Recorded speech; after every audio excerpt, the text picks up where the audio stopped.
Okay, in this video what we want to do is take a look at how we can use transforms, particularly transforms transforms into a z-score, or a standardized score, to help us especially symbolize and visualize our data. So to do this, we're going to look at a second data source. So this comes from the County Health Rankings. As we saw with some of the FBI Uniform Crime Report data, there are a few states that are sort of typically missing, including Illinois, often including Florida and Alabama in some years. And so in order to get more widespread coverage, we can take a look at this data source. So if you Google County Health Rankings, you'll come across this one, countyhealthrankings.org, and clicking on the rankings data is going to bring up a number of different data sets. We're going to take a look at the 2003 County Health Rankings national data. So we'll download that. So this comes in as an Excel file. If we take a look at this, we get a page that looks something like this. Now, what we have here is some basic information about where this data comes from. And then we have several worksheets down at the bottom, and we'll just walk through those very quickly. First, we've got outcomes and factors and rankings. So we've got FIPS codes for each county. And then we have health outcomes and health factors. So these are sort of composite z-scores. What we're going to do is sort of take a look at how those are calculated. So the z-score itself, let's take a look at the Wikipedia page. The z-score itself looks something like this. So you're used to seeing a bell curve that describes a statistical distribution, a normal distribution, where most of the data is kind of in the center, and then there are some data out here in the tails. What these numbers mean is it's telling you how far away it is from the center or the mean. One standard deviation is not particularly all that unusual. Plenty of data is within one standard deviation of the mean. But once you start getting into 2 and 3, and especially 4 standard deviations away from the mean, these start to become very unusual values. And what this does is it's going to help us visualize our data, because it's going to suppress some of the minor differences here near the mean, and it's going to enhance some of the differences that are out here in the tails. If you think about this in relationship with human height, we have sort of typical values that we might get, but it's not all that unusual for a man to be 5'10". In fact, that's something like the average. 6'2", not that unusual. 5'6", not that unusual. But if you start to get to 7 feet or 4 feet, those are very unusual values. So that's kind of the idea of what we're looking at. So these tell you how many standard deviations you are away from the mean value, and in this way you can kind of compare one thing with another without knowing the original metric. So these are the factors that go into those rankings. These are sort of the base factors here. So we have premature death, number of deaths in that county that were ruled premature. This is a metric called years of potential life lost. So this is telling us not only whether you died, but how early you died. So we've got confidence intervals, which we're not going to talk about, but we do have these z-scores, which are these sort of standard metrics. So Autauga County in Alabama had a z-score of negative 1.14. This is a relatively low years of potential life lost relative to the mean. On the other hand, if you start getting fairly large numbers, this is a z-score of 0.18, so that's just a little bit above the mean.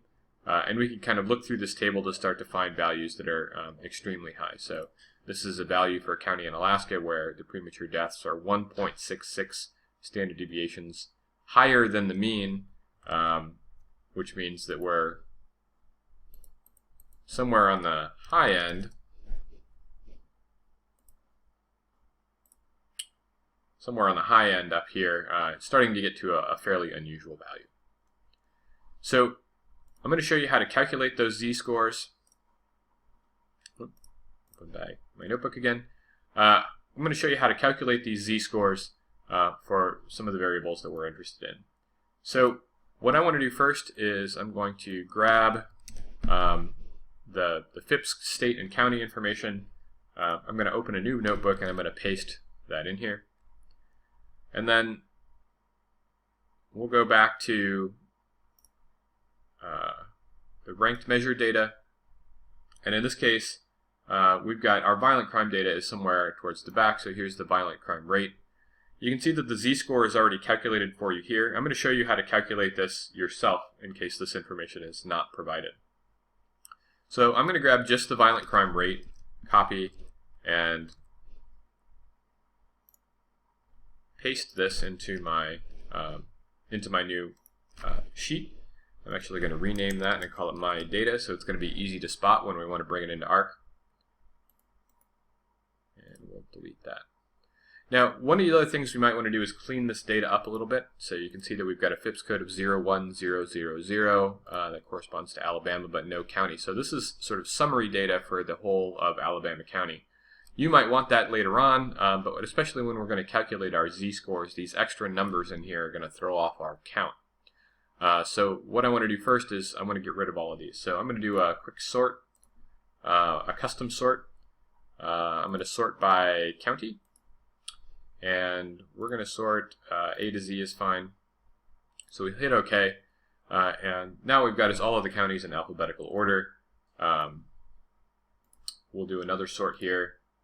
We're going to sort county, this time from Z to A. Okay, so you can sort these any way you like. Go back to A to Z.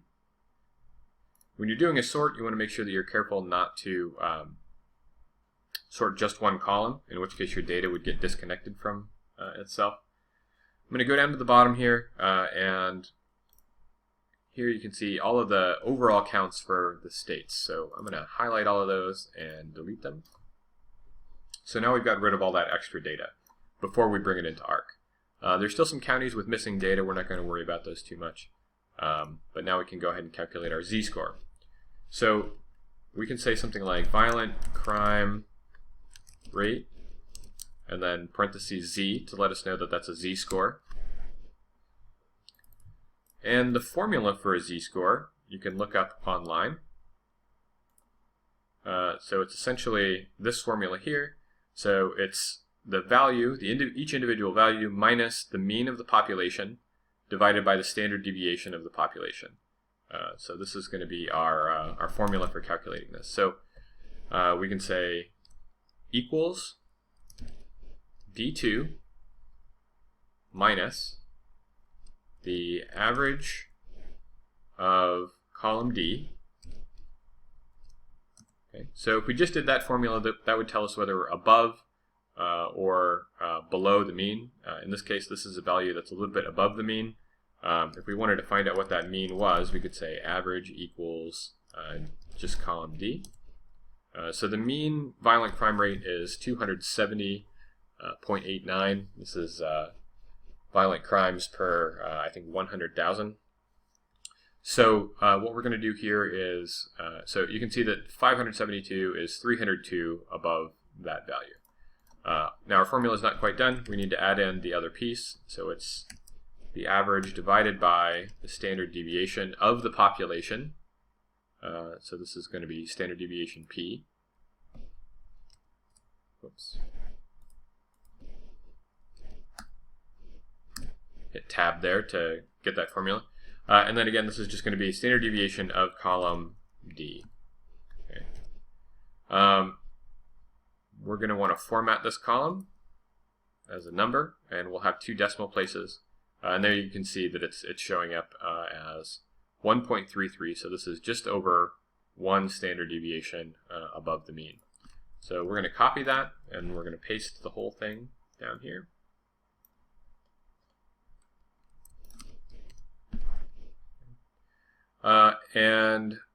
So this should be the z-score for violent crime rate for each county. You can see that for the counties that we're missing, we're going to get some erroneous values. We do need to be a little bit careful about that. So we want to make sure that we delete those. We don't include those in the data set. So let's do one more quick sort. I'm actually going to delete that old value. and we're going to do a custom sort on violent crime rate. Okay. So we have these values of 0. That's fine. You can see that the numbers get closer and closer to 0 as we get closer and closer to our mean. What we want to do is just jump down here to our missing values, and we're going to delete those so that we're not representing those numbers when we don't actually have that data. So we've calculated the z-score.